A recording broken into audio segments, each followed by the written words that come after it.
اسومدین صدیرو به خانه همکنون ویرانه اش با حسرت می نگرد.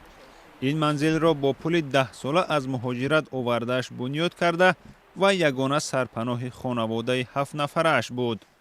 2 سال شد همین زندگی کردن که آب دایره اومد اینا شور تمام اینا کنده با عجب دیگه جورا بودیم. موج گاه پرتغیان دریای وخش در 15 سال اخیر 10 گکتر زمین کشت و تنها در دهه دوستی کشانیان 80 خانه را خراب کرده است. همسایه دهه سر حوض نیز با عین خطر روبروست. رخساره کثیرزاد زنی تنهاست. در خانه دختر معیوب و مادر پیر دارد. ساحل دریا تا 10 متری خانه اش آمده است. با کمک خویش و تبار در زمین های دورتر از ساحل خانه ساخته است، ولی از نبود شرایط تا حال در این مکان خطرناک زندگی دارد. یگان چی اردام کنن مثال خونه ما پیشونم برام من از زمین دودگیم.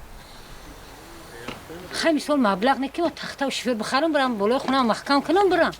مقامات میگویند به قسم از ساکنانی که خانه هایشان زیر خطرند از دیگر جای زمین و کمک پولی دادند. با قسم شهروندو جو کردگی هستند. قسم او با اختیار خود خانه خود نمونده با اسی سودم دارم جور شد. ما یه بار دیگه بمیریم و پرسان میشیم. سالهای قبل با کمک دولت و نیروی ساکنان ساحل دریا را مستحکم می‌کردند. ساکنان میگویند از بی‌توجهی مقامات در سالهای اخیر قسمی از خانه‌ها و قبرستان دهه به آب رفتند. زیاده از 25-30 متر همین قبرستان آب شسته بردگی است. از قبل قبرستان باشد زمین‌های پرزیدنتی نزد برای همین ده ساکن دهه دوستی دادگی بود. همین زمین‌ها را هم شسته بردن تا حالا چاره همین زمین‌ها دیدگیش نیست است. تابستان هم ماه ایول آب خیزی بسیار میشوند. همون یه ماه بگیم دوام داره که بسیار خطرناک برای این بلاک ها در همین لای دایره بسیار راه میگردن. بلاک های میده شده راه میگردن همین آدم بسیار خیفه.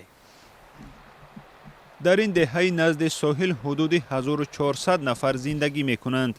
در فصل بهار و تابستان که سطح آب بالا می رود، خطر به کام دریا رفتن خانه ها هم زیاد می شود. بعد خانه استقامتی مسجد، بعد مسجد انا دچوی افتاباز ها بودن، جای خیلی بگیم جای استراحتگاه شویا بود، همه اینا زیر آب موندن. همه جایی که میبینیم خانه و مسجد بوده. مسئولان کمیته حالتهای فوق‌العاده ولایت میگویند از خطر این دهه همه نهادها آگاهند. خبرش رو می‌زنم که با تاریخ اشار از طرف کمیته حالت فوق‌العاده 5 تا автомашинای برکش سفربر شدند. زیاد از 100 ریس سام شغال کشیده هم دهه دوستی که در جمهوریت پسریق است و به طرف کردند. مثل این دهه در ولایت ختلان 400 مکان خطرزای دیگر وجود دارد.